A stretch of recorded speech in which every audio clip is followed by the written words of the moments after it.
So you want to open an ice cream parlor, 4 to 9%. That's the average net profit margin of an ice cream parlor in America, and nearly 70% of that entire year's revenue gets crammed into about 100 days of good weather. Not bad luck. Not a rough year. That is simply how the math works, every single year, for every single shop. Now here's the picture in your head when you imagine owning one. A bright corner storefront, a hand-painted sign, kids pressing their faces against the glass case, the hum of a soft-serve machine on a hot July afternoon, a line wrapped around the block. It feels safe. It feels simple. Everyone loves ice cream, right? That gap between the picture in your head and the 4 to 9% margin on the spreadsheet is exactly where Jenna is standing right now. Jenna spent 8 years managing high-volume restaurants for other people. She understands labor costs, she understands food waste, and she finally decided to build something of her own. She signs a lease on a 1,200-square-foot corner space across from a busy suburban park. Constant foot traffic, families everywhere, 0 direct competitors for 4 blocks. From the sidewalk, it looks like a guaranteed win. What she hasn't calculated yet is the brutal operational math sitting underneath that sidewalk view, and it's about to hit her before she serves a single cone. It starts with the quote from her contractor. If Jenna wanted a tiny walk-up window with no seating, selling pre-packaged wholesale tubs, she could open for $80,000 to $100,000. But Jenna wants the real thing: tables, a proper counter, a back kitchen for waffle irons, and Sunday prep. The moment she adds that, her number doubles, and the budget disappears fastest in one place: refrigeration. A single illuminated display case up front, the one holding 16 tubs of ice cream, costs $8,000 to $18,000 on its own. Behind it, backstock freezers add another $6,000 to $12,000. Then comes the decision that changes everything.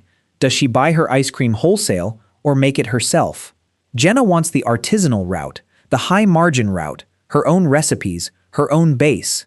That means a commercial batch freezer, $20,000 to $60,000, plus a pasteurizer, aging vats, and a blast freezer to flash drop the temperature so ice crystals don't wreck the texture. By the time contractors finish upgrading her plumbing and electrical to run a dozen compressors at once, Jenna has spent $70,000. She hasn't sold a single scoop. Then comes the paperwork she didn't budget time for. A standard health inspection is just the entry fee. Because she's making her own dairy product on site, most states require a separate dairy processing license, a second, stricter inspection track with constant bacterial testing of everything she churns.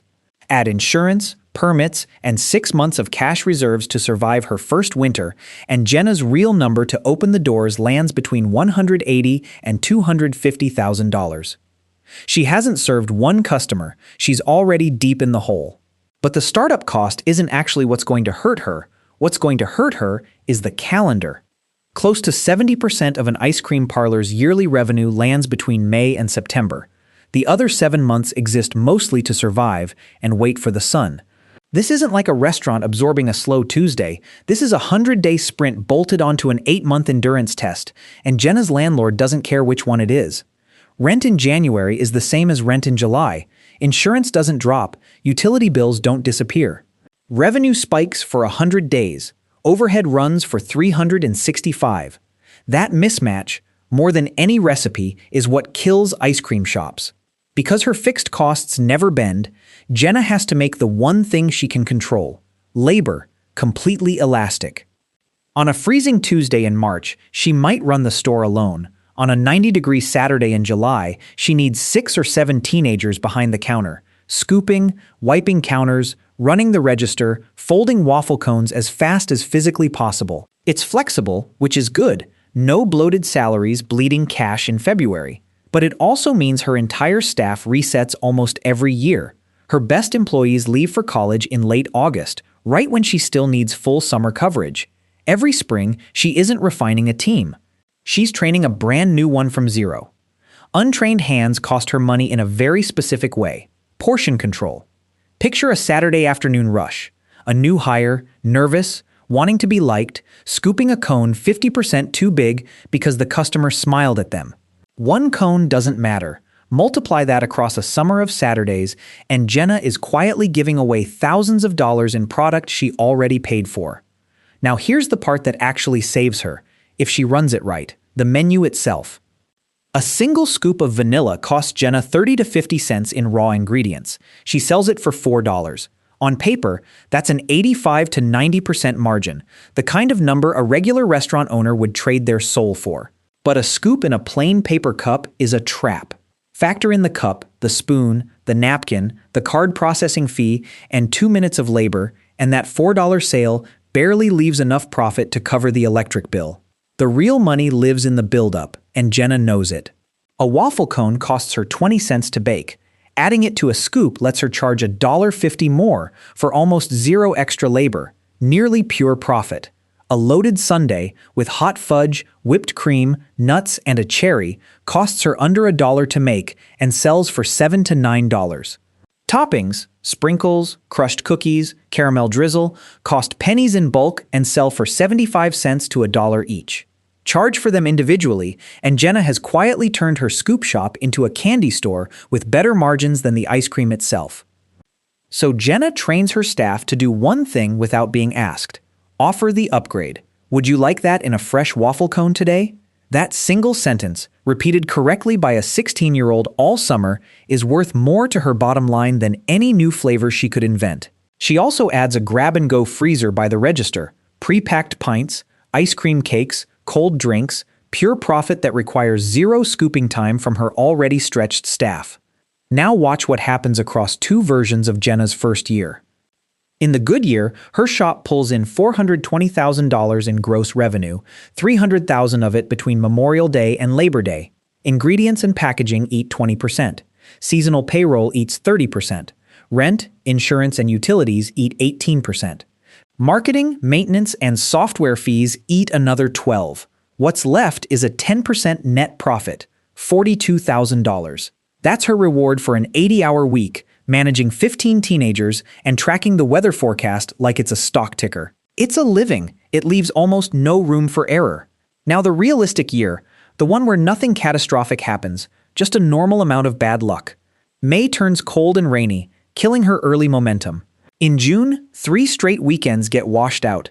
In this business, a rained-out Saturday is gone forever. A family that skips ice cream on Saturday doesn't come back Wednesday and buy double.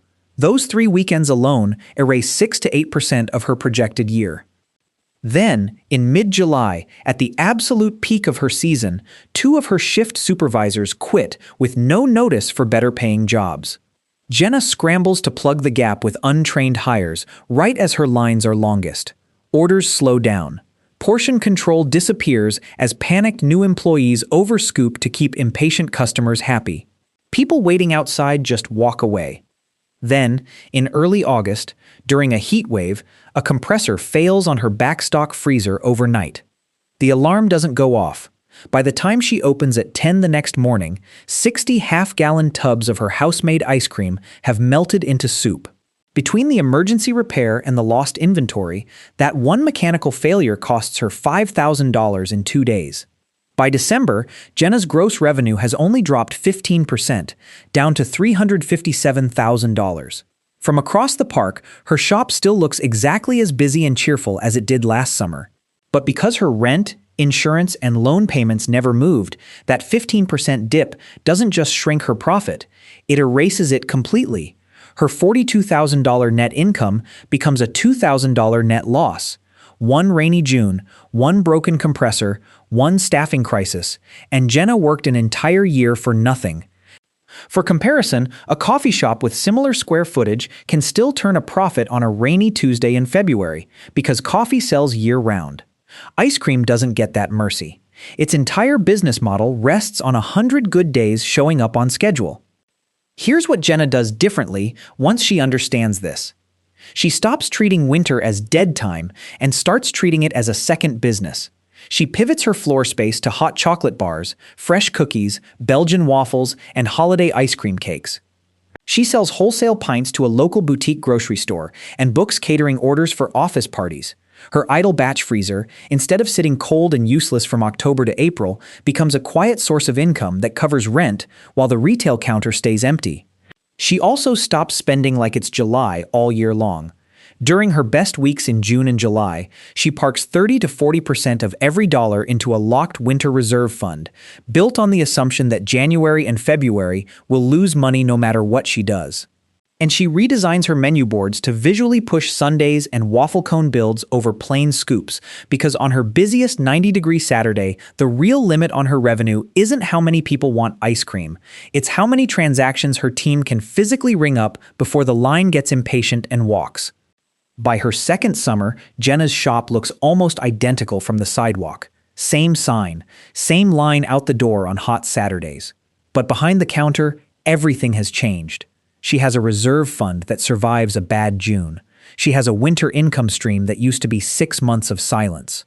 And she has a staff trained to sell the upgrade before the customer even asks.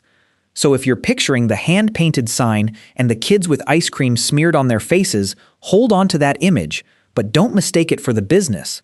The ice cream shop isn't a sweet, stress-free neighborhood tradition. It's a 100-day financial sprint wearing a summer costume. And the operators who actually make money aren't the ones with the best recipe.